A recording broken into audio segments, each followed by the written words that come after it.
Life has a funny way of revealing the truth about people, especially when there's money involved. I never thought my own sister would try to legally declare me dead, but I guess $12 million can make people do crazy things.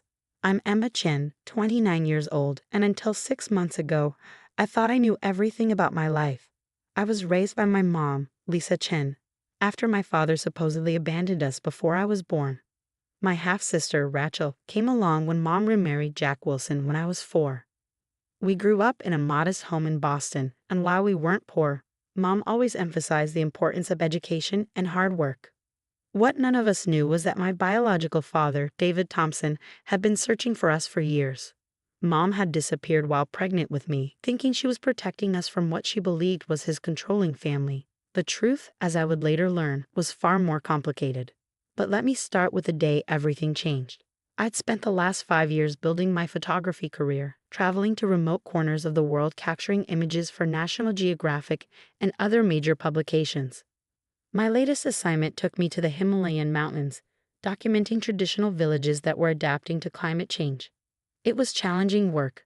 No reliable phone service, spotty internet at best, and days of hiking between locations. Rachel had always been jealous of my glamorous career, though she never understood the countless nights I spent sleeping on frozen ground or the years of unpaid internships it took to get here. She chose a different path, working as a real estate agent and marrying Tom, a struggling day trader with expensive tastes. The last time I spoke to Mom was 3 months into my assignment. She sounded strange on our satellite phone call, emotional but trying to hide it. "Emma, honey," she said, her voice crackling through the poor connection. "There's something important I need to tell you when you get back. Something about your father." "Mom, you're breaking up," I replied, struggling to hear her through the static. "Is everything okay?" "Yes, just come home soon. I love you." Those were her last words to me. 2 weeks later, while I was in a remote village with no communication, Mom had a sudden heart attack. By the time I made it back to civilization and checked my messages, she had been gone for 10 days. I immediately began the long journey home, but travel from remote Nepal isn't simple. Delayed flights, missed connections, and monsoon weather stretched my return into a 3-week ordeal. What I didn't know was that Rachel had already set her plan in motion. You see, 6 months before Mom's death, she'd received a letter from a prestigious law firm. My biological father, David Thompson, had finally tracked us down. He was a federal judge now and had never stopped looking for us.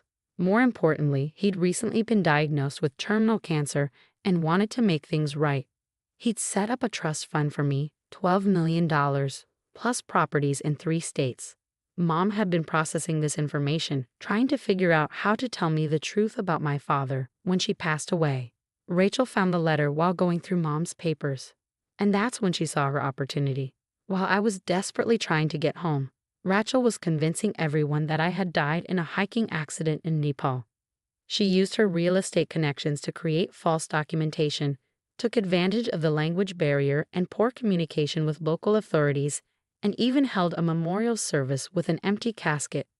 My poor sister, she'd sobbed to the mourners. At least she died doing what she loved. By the time I finally made it back to Boston, Rachel had already filed papers to claim the inheritance as my only surviving sibling. She even moved into one of the properties left in the trust. I'll never forget the moment I walked into my childhood home. Rachel was sitting in the living room with Tom, surrounded by papers from the law firm, when I opened the door with my key. The color drained from her face as if she'd seen a ghost, which in her mind she had. Emma," she stammered, dropping her coffee mug. It shattered on the hardwood floor Mom had been so proud of. You're supposed to be dead." I finished for her, setting down my weathered backpack. "Funny thing about that, I'm very much alive." Tom bolted from the room, nearly tripping over his own feet. Rachel's shock quickly turned to calculation. I could practically see the gears turning in her head as she tried to figure out how to spin this. "Emma, thank God." She jumped up, arms open for a hug I didn't return. "We thought there was a report from Naples. We were devastated. I've been trying to handle all the legal matters for you to protect your interests." "Really?" I pulled out my phone, showing her the emails I discovered on Mom's computer. "Is that why you told the law firm I died in a climbing accident?" Why you've been trying to claim my inheritance? I can explain, she sputtered. It's not what you think. But I wasn't interested in her explanations. I'd spent the flight home doing my research, making calls, and uncovering every detail of her scheme. What I discovered wasn't just fraud, it was a calculated plan that had started even before Mom's death. What Rachel didn't know, what none of us had known, was that I wasn't the only one who had inherited my biological father's methodical nature and attention to detail. And I was about to show my dear sister exactly what that meant. Pack your bags, I said calmly, pulling out a formal-looking document. You have 24 hours to vacate this property, and Rachel? Don't bother trying to run. The FBI is already investigating the false death reports you filed. She lunged for the document in my hand, but I stepped back. You can't prove anything. It was a misunderstanding. I was trying to protect our family's interests. I smiled, thinking of the meeting I had scheduled for the next morning. Actually, I can prove everything. And you're about to learn exactly who you've been trying to steal from. What happened next would shake our family to its core, expose decades of secrets, and lead to a courtroom confrontation that nobody saw coming. But that's where the real story begins. The next morning, I walked into the federal courthouse in downtown Boston, my heart pounding but my steps steady. Rachel had spent the night calling everyone she knew, trying to find a lawyer willing to defend her misunderstanding. She'd even tried convincing our stepdad, Jack, to reason with me. Emma, please, he'd begged over the phone. Rachel made a mistake, but she's still your sister. No, Jack, I'd replied firmly. A mistake is accidentally damaging someone's car. She tried to legally declare me dead. What Rachel didn't know was that I'd already been in contact with Judge David Thompson's office. When I couldn't reach Mom during my trip, I finally opened that email I'd been avoiding. The one from the law firm explaining my father's search for me. After confirming Mom's death, I'd reached out to them. The security guard at the courthouse entrance did a double take when he checked my ID. Miss Chen, or should I say Miss Thompson, he said with a knowing smile. You look just like your father. I was directed to a private chamber where a tall, distinguished-looking man in his early 60s stood looking out the window. He turned as I entered, and I felt my breath catch. It was like looking at an older, male version of myself. We had the same sharp green eyes, the same way of tilting our heads when studying something. Emma, he breathed, taking a step forward but stopping himself. I've waited so long. Tears filled my eyes. Why didn't you find us sooner? I tried. God, I tried. He sank into a leather chair, gesturing for me to sit. Your mother. Lisa was trying to protect you, my family back then. My father, he was a controlling man. Lisa thought he tried to take you away from her, raise you as the proper Thompson here.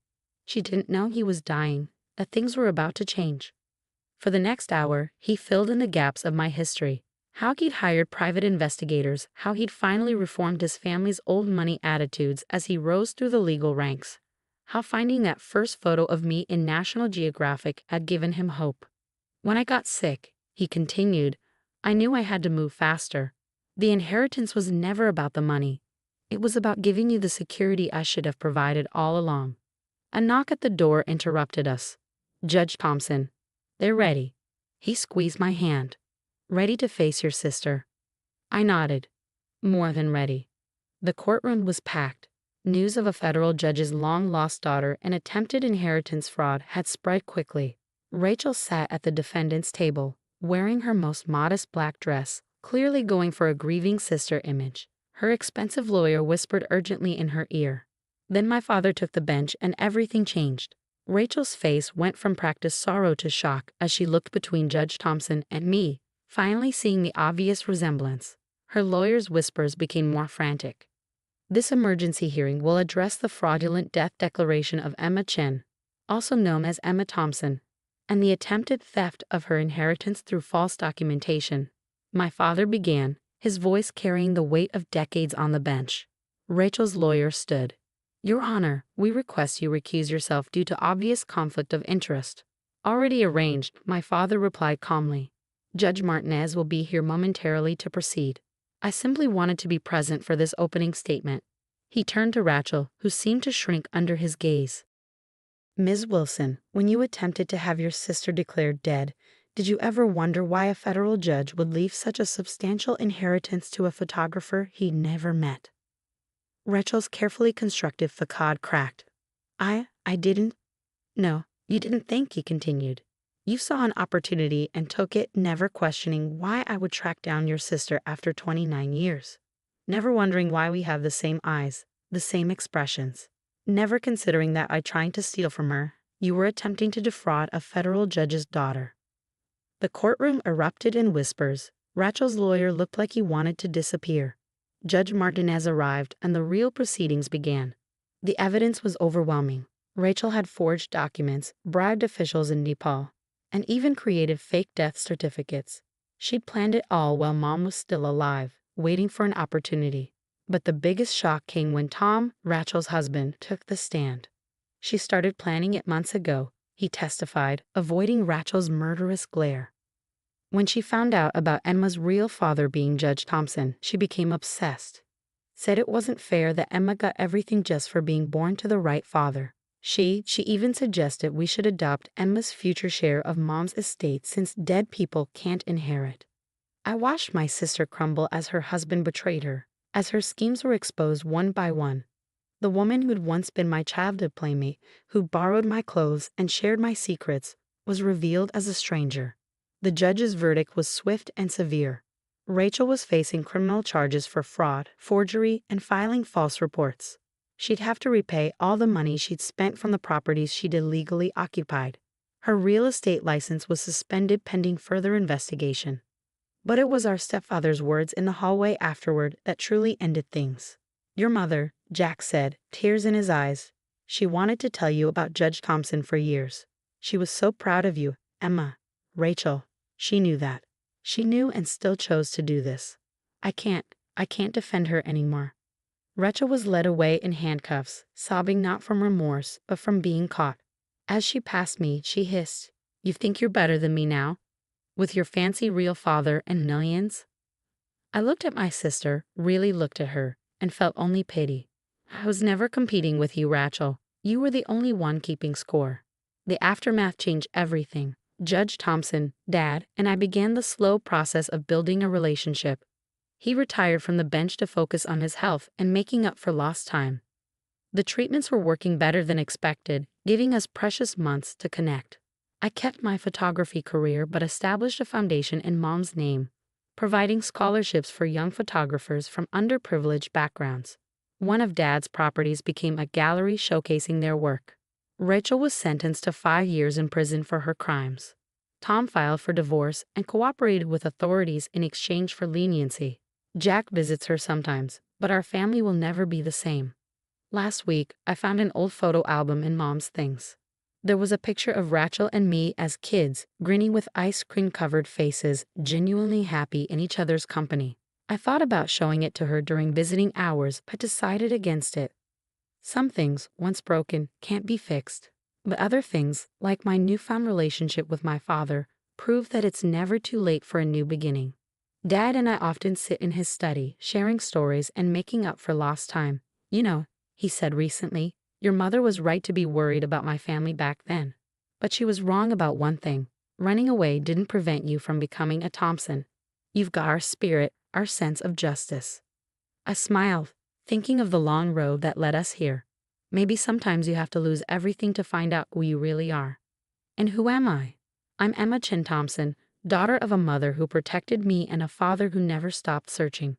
I'm a photographer who captures truth through my lens and a woman who learned that real family isn't about blood or money, it's about choice. As for Rachel, I heard she's writing a memoir in prison about family betrayal. I wish her well, but some stories don't need to be rewritten. Sometimes the truth is enough.